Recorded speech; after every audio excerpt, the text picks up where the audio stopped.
Le Togo a voté le 22 février 2020. Le peuple togolais souverain, dans la paix et l'enthousiasme, s'est exprimé sans haut et clair, soit sur votre personne, les suffrages d'un plébiscite pour la conservation des rênes de son destin. Le suffrage universel a donc décidé. Il n'y a plus personne pour s'y opposer. La Cour constitutionnelle vous a déclaré élu dans sa décision du 2 mars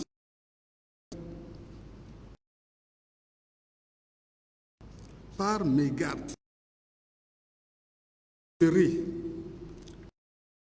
Pose, la force doit rester à la loi. Lex est quod notamus, qui veut dire ce que nous disons fait loi. Et la loi s'impose à tous. Cela doit être connu de tous. Cette expression latine que je viens de dire, qui est inscrite, qui est gravée en lettres d'or sous notre logo, ici, au mur, c'est cette expression. Et les juges la connaissent. Ce que nous disons fait loi. Ce que nous disons. Le suffrage universel a donc décidé, disais-je, personne pour s'y opposer. Si d'aventure, par mégarde ou étourderie, quelqu'un s'y oppose, la force doit rester à la loi dans sa rigueur, quel que soit l'âge de son auteur. Quel que soit l'âge de son auteur. La loi est égale. On ne peut pas derrière son âge défier l'autorité de la loi. Son auteur doit répondre de son acte devant la justice. Et puis, de quelles preuves dispose le fameux gagnant? Pour aider les juges ou les observateurs nationaux, internationaux ou les ambassadeurs, ce fameux gagnant et ses ouailles devraient apporter pour la religion des juges que nous sommes, ou ces observateurs, au moins un adminicule de preuves, c'est-à-dire un commencement de preuves par écrit, des indices, un commencement seulement, mais rien. Il faut vociférer seulement et ça marche. Non, non.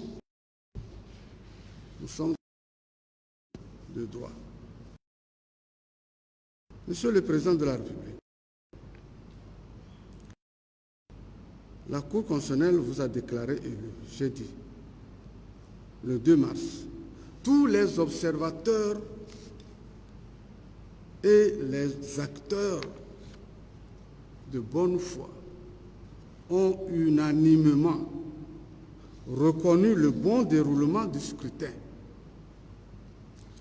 Les délégués de la Cour, nos mandataires, c'est-à-dire nos yeux et nos oreilles, sur le terrain l'ont confirmé. Je voudrais ici saluer, en passant, tous les partis politiques sans exception, pour leur sens de responsabilité. Je salue également l'apport positif de la CENI et de la HAC, qui se sont acquittés de leur mission avec diligence. Je félicite enfin tous ceux qui n'ont cessé de vous soutenir. Monsieur le Premier ministre, Madame la Présidente de l'Assemblée nationale, Mesdames et Messieurs les Présidents des institutions de la République, Messieurs les anciens Premiers ministres, Messieurs les anciens Présidents de l'Assemblée nationale, Monsieur Barry Moussa Barké, Grand Chancelier, Messieurs les ministres d'État, Messieurs et Madame les membres du gouvernement, Monsieur Jean Sanvi de Tové, ex-président du cadre permanent de dialogue et de concertation, honorable député à l'Assemblée nationale, Excellences, Monsieur le coordonnateur du système des Nations Unies, Excellences, Mesdames et Messieurs les membres du corps diplomatique, consulaire, organisations internationales et les amis du Togo. Monsieur Gilles Christ Olympio,